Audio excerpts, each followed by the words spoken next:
Desde el Air Force One, Trump declaró: estamos hablando ahora mismo con Cuba.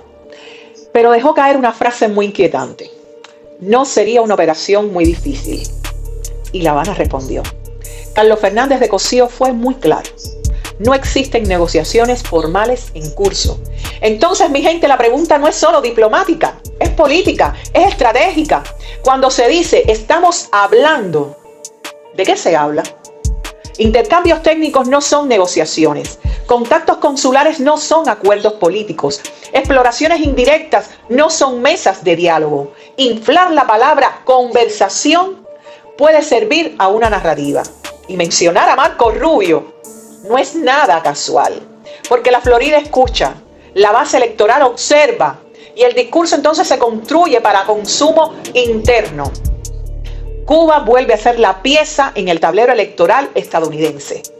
No es solo Trump, no es solo Marco Rubio, es el sur de la Florida. Congresistas como María Elvira Salazar hablan de libertad que viene para Cuba y lo hacen mientras respaldan políticas que endurecen sanciones, que restringen comercio, que agravan la escasez energética. Y entonces la contradicción en ellos es evidente, porque se habla de libertad, pero se sostienen sanciones. Se invoca democracia, pero se promueve asfixia económica. La imagen que proyectó María Elvira del águila sobre la bandera cubana no es ingenua, es simbólica.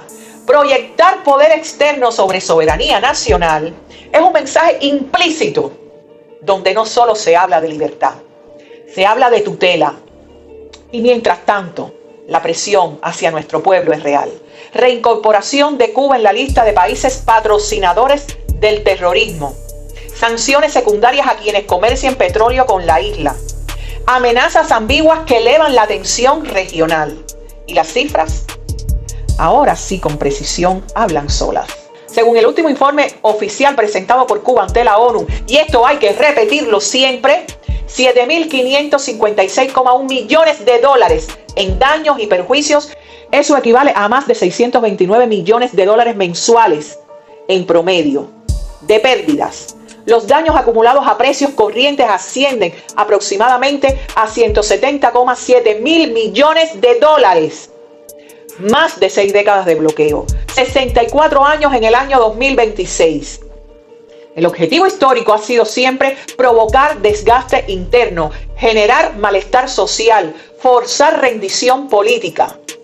Pero Cuba, vuelvo y repito, no es una variable electoral, es una nación.